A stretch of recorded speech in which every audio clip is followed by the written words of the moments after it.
সফল মুমিন বান্দার প্রথম নম্বর আলামত হলো তারা তাদের নামাজগুলোকে বিনয়ের সহিত আদায় করে। দুই নম্বরে তারা খারাপ কাজ থেকে নিজেদেরকে সবসময় বিরত রাখে। এরপরে আল্লাহ রাব্বুল আলামিন বলেন, ওয়াল্লাযীনা হুম লিয-যাকাতি ফাঈলুনা ওয়াল্লাযীনা হুম লিফুরুজিহিম হাফিজুন। সুবহানাল্লাহ বলেন। তিন নম্বরে সফল মুমিন বান্দা হতে গেলেন তাদেরকে সময় মতো যাকাত আদায় করতে হবে। চার নম্বরে তারা তাদের লজ্জাস্থানটাকে হেফাজত করে।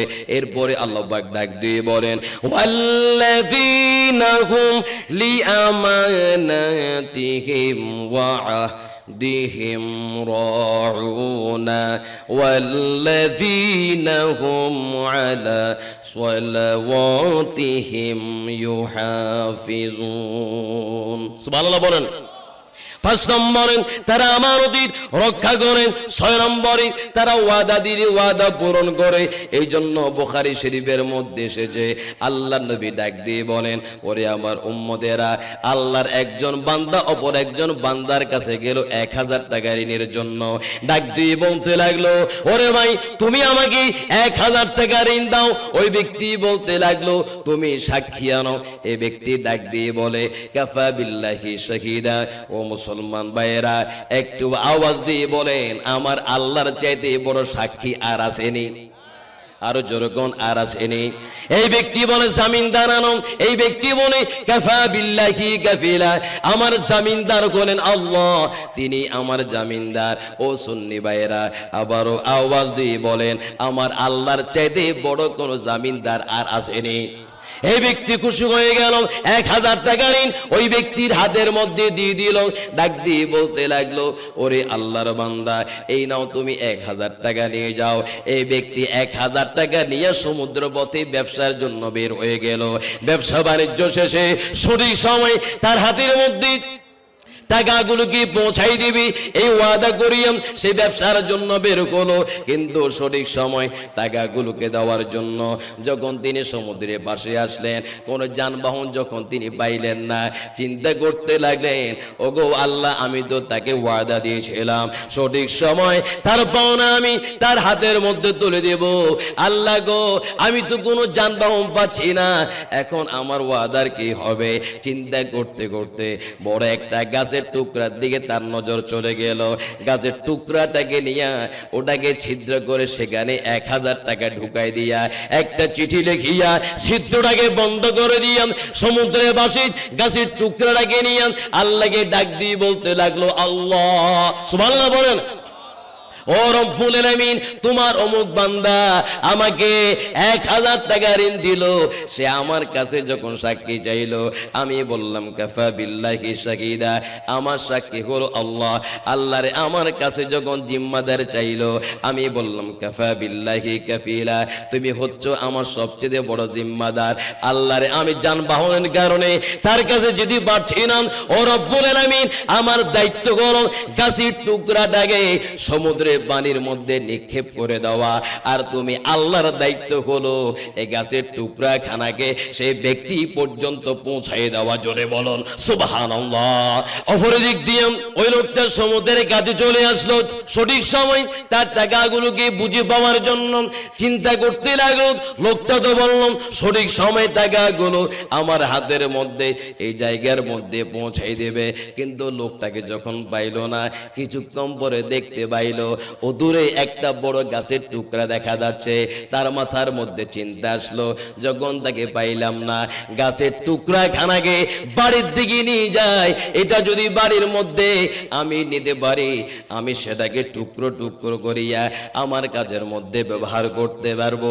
যে চিন্তা সে কাজ হলো, বাড়ির মধ্যে নিয়ে গাছের টুকরা খানাকে 2 ভাগ করিয়াম যখন তার সামনে যখন উপস্থাপন করা হলো, সেখান থেকে 1000 টাকা বের হয়ে আসলো। ওই লোকটার ওই চিঠি কেন বের হয়ে আসলো? চিন্তা করতে লাগলো, আমার আল্লাহ লোকটাকে কত বেশি পছন্দ করে। অপর দিক দিয়া লোকটা আবারও 1000 টাকা নিয়ে তার কাছে চলে গেল। সুবহানাল্লাহ বলেন। ডাক দিয়ে বলতে লাগলাম, ওরে আল্লাহর বান্দা, তুমি আমাকে ওয়াদা করাইছিলাম সঠিক সময় টাকাগুলো কি পৌঁছায় দেওয়ার জন্য, আমি তো সঠিক সময় তোমার কাছে আসতে পারি নাই, আমাকে তুমি ক্ষমা করে দাও, এই নাও আরো 1000 টাকা তোমাকে দিয়ে দিলাম।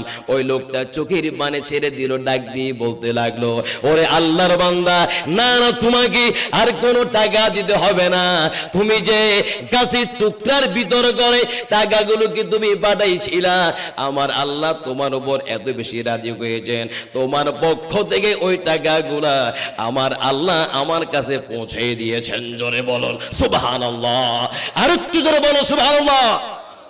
কিন্তু আফসোসের বিষয়, আমাদের সমাজের মধ্যে বর্তমানে মানুষের কাছে ঋণের জন্য গেলে সুদ চায়। আমি কথা বল না কেন, ঠিক কি না? মানুষের কাছে ঋণের জন্য গেলে কি চায়? সুদ চায়। এবং ডাক দিয়ে বলে, অনেক সময় তো সুদ কয় না, এটাকে হালাল করার জন্য কি বলে জানেন? মুনাফা। হালাল করার জন্য কিটা কয়? মুনাফা। সে লটকাই খায় না, সে টাঙ্গাই খায়। লটকাই খায় না, টাঙ্গাই খায়। সে বলে যে আমার কাছে আমার তুমি সুদের টাকা দিতে হবে না, আমাকে তুমি মুনাফা দিলেই চলবে। এরে ভাই, যতই লটকানি আর টাঙ্গানি দেন, সুদ তো সুদই হবে। কথা কোন ঠিক না? দি বলেন, উম্মতে সুদ হলো 70টি পাপের একক সমষ্টি, তো মধ্যে সর্বনিম্ন পাপ হচ্ছে আপন মায়ের সাথে জেনা করা। ও মুসলমান ভাইয়েরা, আওয়াজ দিয়ে বলেন, আপনারা কি আপনাদের মায়ের সাথে জেনা করতে চান? আর একটু জোরে কোন জেনা করতে চান? তো যারা সুদ খায়, এদের এই পাপের সর্বনিম্ন পাপ হচ্ছে আপন মায়ের সাথে জেনা করা। আমার নবী ডাক দিয়ে বলে, উম্মত রে, আমি যখন মেরাজ রজনীর মধ্যে জাহান্নামের দিকে উকে দিলাম, আমি দেখতে পাইলাম বড় বড় মোটকার মতো পেট। কিসের মতো পেট? মোটকার মতো পেট, বড় বড় পেটওয়ালা এমন কিছু লোকদেরকে দেখতে পেয়েছি। ওদের পেটের মধ্যে সাপ ঢুকতেছে আর বের হচ্ছে, সাপ ঢুকতেছে আর বের হচ্ছে। জিজ্ঞেস করলাম, জিব্রাইল রে, এরা কারা? জিব্রাইল বলল, নবী গো, এরা হচ্ছে আপনার উম্মতের ওই সমস্ত সুদখোরেরা যারা সুদের মাধ্যমে গরিবের রক্তকে তারা শোষণ করেছে। কথা কোন ঠিক না? আমার নবী মেরাজ রজনীতে আরেকটা নদীর পাশে গেলেন। নদীর পাশে গিয়ে তিনি দেখতে পাইলেন কতগুলো মানুষকে যারা কিনারে আসতে চায়, পুজোর রক্তের মধ্যে তারা বসমান, পুজোর রক্তের মধ্যে তারা সাঁতার কাটতেছে। কিনারে আসতে লাগলে কিছু ফেরেশতা এভাবে পাথর মেরে তাদেরকে আবার মাঝখানে পাঠিয়ে দেয়। যতবার তারা সামনে আসতে যায়, ততবার তাদেরকে পাথর মেরে একদম মাঝখানে পাঠিয়ে দেয়। আমার নবী ডাক দিয়ে বলে, ওরে ভাই জিব্রাইল, এরা কারা যাদেরকে পাথর বেড়ে বেড়ে ফেরেশতারা আবার পুজোর রক্তের মধ্যে সেখানে মাঝখানে তাদেরকে পাঠিয়ে দিচ্ছে? জিব্রাইল বলতে লাগলো, নবী গো, এরা হচ্ছে আপনার উম্মতের ওই সমস্ত সুদখোরেরা যারা মানুষদের রক্তকে শোষণ করে তাদের কাছ থেকে টাকা আদায় করেছে। এই জন্য আল্লাহ পাক তাদেরকে এই হাসরের ময়দানে এই জাতীয় শাস্তি প্রদান করতেছে। ও মুসলমান ভাইয়েরা, একটু আওয়াজ দিয়ে বলেন, আমরা কি সুদের পক্ষে আছি? এ মুসলমান কথা বলেন না কেন, সুদের পক্ষে আছি? আমাদের দেশের মধ্যে তো বর্তমানে যে যত বড় সুদখোর, সে তত বড় মসজিদ কমিটির পদের মধ্যে থাকে। আমি কথা বলেন না কেন, ঠিক কিনা? আপনাদেরকে 10,000 টাকা মারি দিলে সভাপতি বানাই দেন, 20,000 টাকা মারি দিলে তো কোনো কথাই নাই। 20,000 টাকা মেরে দিলে তো কোনো কথাই। বর্তমান অনেক মসজিদের সভাপতি সুদ খায়। কথা বলো না কেন? অনেক মসজিদের সেক্রেটারি সুদ খায়। আওয়াজ দিয়ে বলেন, যে ব্যক্তি সুদ খায় সে কি মসজিদের সভাপতি হতে পারে? মাদ্রাসার সভাপতি হতে পারে? মাদ্রাসার সেক্রেটারি হতে পারে? আর এই লোকগুলো যখন মসজিদ কমিটির মধ্যে যায়, এগুলোই বেশিরভাগ ইমামদের উপর অত্যাচার করে। এমিয়া কথা বলো না কেন, ঠিক কিনা? এই জাতীয় সুদখোর কমিটিগুলো, সভাপতিগুলো, সেক্রেটারিগুলো মসজিদ কমিটির, মসজিদের ইমামের উপরে, মুয়াজ্জিনের উপরে অত্যাচার করে। বেতন দেয় 3,000 টাকা, ঝাঁকি মারে 3 লাখ টাকা। এমন কমিটি আমাদের দেশের মধ্যে আছে কিনা? আরো জোরে কোন আছে কিনা? এরে ভাই, নামাজও পড়বে আবার সুদের টাকা কালেকশন করার জন্য আসরের পরে মসজিদ থেকে ধারাবাহিকভাবে বের হবে। এগুলো আপনাদের চট্টগ্রামের মধ্যে আছে কিনা জানি না, আমাদের ওইদিকে এরকম অনেক মসজিদের সভাপতিকে আমি নিচুকে দেখেছি যে আসরের নামাজ পড়ে সুদের টাকা কালেকশন করার জন্য বাগির হয়। তার মানে বোঝা গেল তার নামাজ আল্লাহর দরবারের মধ্যে কি কবুল হয়েছে? আর একটু জোরে কোনা হয়েছে? তার নামাজ যদি কবুল হতো সে তো সুদ থেকে বেঁচে থাকতো, ঘুষ থেকে বেঁচে থাকতো। তার নামাজ তাকে যখন পাপ কাজ থেকে বিরত রাখে নাই, বুঝতে হবে কোনো না কোনো কারণে তার নামাজ আমার আল্লাহর দরবারের মধ্যে কবুল হয় নাই। আমার ভাইয়েরা আবারও আওয়াজ দিয়ে বলেন, আমরা সুস্থ সুদ মুক্ত সমাজ গঠন করতে চাই কিনা? আর একটু জোরে কোনা চাই কিনা? আল্লাহ রাব্বুল আলামিন কোরআন শরীফের মধ্যে বলেন, বান্দারেন যারা সফল ঈমানদার হতে যায় তারা আমানতি রক্ষা করেন, ওয়াদা দিলে সময় মতো ওয়াদাকে তারা পূরণ করে। 7 নম্বরে তারা সর্বোপরি সময় মতো নামাজ আদায় করে, সঠিক সময়ে তারা নামাজ আদায় করে। আল্লাহ পাক ডাক দিয়ে বলে, আর যারা এই 7টি গুণকে সম্পাদন করেন কবর দেশের মধ্যে আসতে পারলো, হাসরের ময়দানের মধ্যে তারা আসতে পারলো। আল্লাহ পাক কোরআন শরীফের মধ্যে বলেন, উলাইকা হুমুল ওয়ারিসুনাল্লাযী يرثون الفردوس هم فيها خالدون। হাসরের ময়দানে আল্লাহ রাব্বুল আলামিন ওই সমস্ত বান্দাদেরকে ডাক দিয়ে বলতে থাকবে, ওরে আমার বান্দারাম, দুনিয়ার বুক থেকে সফল ঈমানদার হয়ে 7টি গুণকে সম্পাদন করে তোমরা এই হাসরের ময়দান পর্যন্ত এসেছো। বান্দারে আজকে আমি আল্লাহ এই হাসরের ময়দানে তুমি বান্দাকে কি প্রদান করব? বান্দারে ওই যে আমার জান্নাতুল ফেরদাউস দেখা যায়, এই জান্নাতুল ফেরদাউসের উত্তরাধিকারী আমি আল্লাহ তুমি বান্দাকে বানিয়ে দিলাম। জোরে বলুন সুবহানাল্লাহ, আর একটু জোরে বলুন সুবহানাল্লাহ। আরে মুমিন বান্দারাম, হাসর ময়দানে আমার আপনার জন্য আল্লাহর কাছে সুপারিশ করবে। আল্লাহ পাক ডাক দিয়ে বলেন, ইয়াউমা লা ইয়ানফাউ মালু ওয়ালা বানুনা ইল্লা মান আতাল্লাহা বিকলবিন সালিম। হাসর ময়দানে তোমাদের সম্পদ এবং সন্তানাদি কোনো উপকারের মধ্যে আসবে না, তবে উপকারের মধ্যে আসবে যারা বিশুদ্ধ কলবের অধিকারী, যারা কলবে সালিমের অধিকারী। আর বিশুদ্ধ কলবের অধিকারীরাই হাসরের ময়দানে আমাদের একে অপরের বন্ধু হয়ে যাবে। আল্লাহ পাক কোরআন শরীফের মধ্যে ডাক দিয়ে বলেন, আল আখিল্লাউ ইয়াউমাইযিম বা'দুহুম লিবা'দিন আদুউন ইল্লাল মুত্তাকিন। হাসরের ময়দানে দুনিয়াবি সকল বন্ধুরা একে অপরের দুশ্মন হয়ে যাবে, ঈমানদার মুত্তাকিরা একে অপরের বন্ধু হয়ে যাবে। আল্লাহ পাক আরো ডাক দিয়ে বলেন, ইয়া ইবাদিলা খাউফুন আলাইকুমুল ইয়াউমা ওয়ালা আনতুম তাহজানুন। আল্লাহ পাক ওই সমস্ত সফল মুমিন বান্দা যারা দুনিয়ার বুকে সুদ থেকে মুক্ত ছিল, ঘুষ থেকে মুক্ত ছিল, অপসংস্কৃতি থেকে মুক্ত ছিল, নিজেদের জীবনটাকে মাদানী রঙে যারা রাঙ্গায়িত করে হাসরের ময়দানের মধ্যে উপস্থিত হয়েছে, আল্লাহ পাক তাদেরকে ডাক দিয়ে বলবে, ও আমার ঈমানদার সফল মুত্তাকি বান্দারা, আজ এই হাসরের ময়দানে তোমাদের কোনো ভয় নাই, তোমাদের কোনো চিন্তা এবং পেরেশানি নাই। চিৎকার দিয়ে বলুন সুবহানাল্লাহ। তাফসীরে বাগাবীর মধ্যে এসেছে আল্লাহর নবী ডাক দিয়ে বলেন, তাফসীরে বাগাবীর মধ্যে এসেছে হযরত হাসান বসরি রাহমাতুল্লাহি আলাইহি বলেন, ওরে আল্লাহর নবীর উম্মতেরা, দুনিয়ার বুকে তোমরা বেশি করে ঈমানদার মুত্তাকিদেরকে বেশি করে বন্ধু বানাও, যারা সুদ থেকে বেঁচে থেকেছে, ঘুষ থেকে যারা বেঁচে রয়েছে, যারা নিজেদের নফসটাকে আল্লাহর রঙে রাঙায়িত করেছে, মাদানী রঙে রাঙায়িত করেছে, তোমরা তাদেরকে বেশি করে বন্ধু বানাও, কারণ তারা হাসরের ময়দানে তোমার আপনার জন্য সুপারিশ করবে, আমার জন্য সুপারিশ করবে, আপনার জন্য সুপারিশ করবে।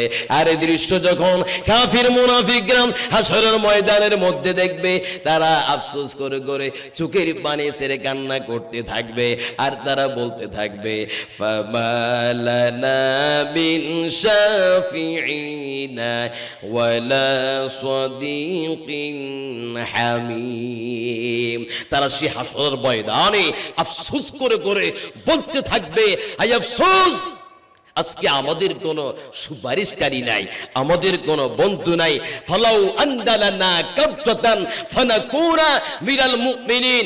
মাবুদ গো, আরেকবার দুনিয়ার বুকের মধ্যে পাঠানোর ব্যবস্থা করে দাও। দুনিয়ার বুকের মধ্যে গিয়ে ইমানদার মুত্তাকিদেরকে বন্ধু বানাইয়া হাসরের ময়দানের মধ্যে ফিরে আসবো। তাহলে আজকে আমরাও ওই সমস্ত ইমানদারদের সুপারিশের ভাগীদার হয়ে যাব। জোরে বল সুবহানাল্লাহ। তখন কি আর কোন সময় থাকবে? এ মুসলমান কথা বলেন না কেন, সময় থাকবে? এই জন্য যৎকাল তৎ বিবেচনা করতে হবে। এরে ভাই, সময়টা তো চলে যাচ্ছে, জীবনটাকে কোন দিকে আপনি ব্যয় করতেছেন? আপনি হয়তো মনে করতেছেন আপনি হয়তো অনেক দিন বাঁচবেন। ছোট ছোট ছেলেরা, যুবক ভাইয়েরা হয়তো মনে মনে ভাবতেছেন আমার বয়স তো এখনো অনেক পড়ে আছে, আমার দাড়ি তো এখনো বাকি নাই। এরে ভাই, মরার জন্য কোনো বয়সের দরকার আছে? এ মুসলমান কথা বলো না কেন, মরার জন্য কোনো বয়সের দরকার আছে? যেই কোনো মুহূর্তে আপনাকে মরতে হবে। ওরে ভাই, কিসের তো বড়াই করতেছ, কিসের জন্য ভাবতেছ? তোমার এখনো হায়াত অনেক দূর পড়ে আছে। তাকাই দেখো, তোমার চাইতো ছোট ছোট বাচ্চারা রাস্তাঘাটের মধ্যে মারা যাচ্ছে। কথা কোন ঠিক কিনা? আর বুড়ো বুড়ো বাবারা এখনো পর্যন্ত নিজেদেরকে ঠিক করতে পারে নাই, দাড়ি পেকে গেছে। কি পেকে গেছে? দাড়ি পেকে গেছে, এখনো জমিনের আইল নিয়ে ঠেলাঠেলি করে। কথা বলো না কেন? এমনিতে মাহফিলের মধ্যে গলার আওয়াজ নাই, গলার আওয়াজ নাই, আর যখন জমিনের আইল নিয়ে ঠেলাঠেলি করে 80 বছরের বুড়ার গলার আওয়াজ জোয়ানের চাইতে বেশি হয়ে যায়। আমি কথা বলো না কেন, ঠিক কিনা? এরে ভাই, বাড়াবাড়ি কেন করছেন, বড়াই কেন করছেন? একটু চিন্তা করেন। এই মাহফিল থেকে যাওয়ার পথেও আপনার মৃত্যু হতে পারে। আগামী দিন যে আপনি বাঁচবেন তার কোনো গ্যারান্টি নাই। এই জন্য এখন থেকে আমাদেরকে প্রতিজ্ঞা করতে হবে, এখন থেকে আমরা সুদ মুক্ত সমাজ গঠন করব, আল্লাহ এবং তার রাসূলের আদর্শ অনুসরণ করব। আওয়াজ দিয়ে বলেন, রাজি আছেন কিনা? আর একটু জোরে কন্যা আছেন কিনা? চিন্তা করে দেখেন, আপনি এখন বসে আছেন, কিছুক্ষণ বড় হয়তো আপনি নাও থাকতে পারেন। আপনি হয়তো ভাবতেছেন দাড়ি পেকে গেছে, এখন তো আমি যা বলবো তাই হয়ে যাবে, মানুষের উপর অন্যায় করব, মানুষ সেটা হজম করবে। এর ভাই, আপনার দাড়ি যখন পেকে গেছে বুঝতে হবে আল্লাহ পাক আপনাকে মৃত্যুর সংকেত দিচ্ছে। কিসের সংকেত দিচ্ছে? মৃত্যু সংকেত দিচ্ছে। আমার ছেলে বলে আব্বু জানের চুল পেকেছে, আমার মেয়ে বলে বাবা জানের দাড়ি পেকেছে, আমি বলি আমার মরার চিঠি এসেছে, আমি বলি আমার মরার চিঠি এসেছে, আমার বউ বলে গো বায়ু চড়াই পাক ধরেছে চুলের গোড়াই গো, আমার বউ জানে না কোন কারণে চুল পেকেছে, আমি বলি আমার মরার চিঠি এসেছে। একটু বলেন, আমি বলি আমার মরার। আগের মতো চোখে আমি দেখি না তেমন, ওর চোখে যেন হয়ে গেছে কেমন আর কেমন, আগের মতো চোখে আমি দেখি না তেমন, ওর চোখে যেন হয়ে গেছে কেমন আর কেমন। বাবা কেউ জানে না চোখের পাওয়ার কেন কমেছে, আমি বলি আমার মরার চিঠি এসেছে, আমি বলি আমার মরার। আগের মতো শক্তি আমি পাই না তেমন, ওরে শরীর যেন হয়ে গেছে কেমন আর কেমন, আগের মতো শক্তি আমি পাই না তেমন। ওরে শরীর যেন হয়ে গেছে কেমন আর কেমন, বাবা কেউ জানে না শরীর কেন দুর্বল হয়েছে। আমি বলি আমার মরার চিঠি এসেছে, আমি বলি আমার মরার। আমার বউ বলে গো বায়ু চড়াই পাক ধরেছে চুলের গোড়াই গো, আমার বউ জানে না কোন কারণে চুল পেকেছে। আমি বলি আমার মরার চিঠি এসেছে, আমি বলি আমার মরার চিঠি এসেছে। চিৎকার দিয়ে কোন মারহাবা। কারণ বউ যারা আছে এরা তো বিশ্বাসই করতে চায় না যে জামাইটা বুড়া হয়েছে। ওগুলো কখনো জামাইরে বুড়া কয় না, এবং আরেকজন বুড়া বললেও এটারে কিন্তু সহ্য করে না। কোথায় কোন ঠিক কিনা? বউদের কাছে জামাইরা বুড়া হয় না, আর মায়েদের কাছে ছেলেরা কখনো বড় হয় না, ছেলেরা খোকাই থেকে যায়। কথা বলো না কেন, ঠিক কিনা? মায়েদের কাছে ছেলেরা কি থাকে? খোকা হিসেবে থেকে যায়। এই জন্য বাইরে আমাদের উচিত এমন জীবন করিবেন গঠন, মরণে হাসিবেন আপনি কাঁদিবে ভুবন। ও মুসলমান ভাইয়েরা, এমন জীবন আমরা গঠন করতে চাই কিনা? মুস্তাদরাক হাকিমের হাদিস, আল্লাহর নবী ডাক দিয়ে বলতে লাগলেন, ওরে আমার উম্মতেরা, হাসর ময়দানের মধ্যে এমন কিছু আল্লাহর বান্দা থাকবে যারা নবীও নয়, যারা শহীদ নয়, কিন্তু তাদেরকে আম্বিয়া কেরামরা দেখে অবাক হয়ে যাবে। তাদেরকে আমার আল্লাহ নূরের সিংহাসনের মধ্যে বসাবেন। তাদের চেহারা পূর্ণিমার চাঁদের মতো জলজল করতে থাকবে। তাদের চেহারা যখন জলজল করতে থাকবে, আল্লাহর নবী ডাক দিয়ে বলেন, লা ইয়াখাফুনা ইদা আখাফান নাস, যে সময় মানুষ ভয়ের মধ্যে থাকবে এরা কোনো ভয়ের মধ্যে থাকবে না। ওয়ালা ইয়াহজানুনা ইদা হাদিনান নাস, যে সময় মানুষ চিন্তা পেরেশানির মধ্যে থাকবে এরা কোনো চিন্তা পেরেশানির মধ্যে থাকবে না। এরপরে আল্লাহর নবী কোরআন শরীফের ওই আয়াতখানাকে তেলাওয়াত করে দিলেন, আলা ইন্না আউলিয়া আল্লাহি লা খাউফুন আলাইহিম ওয়ালা হুম ইয়াহজানুন। চিৎকার দিয়ে বলো সুবহানাল্লাহ। আল্লাহর ওলিদের কি কোনো ভয় আছে?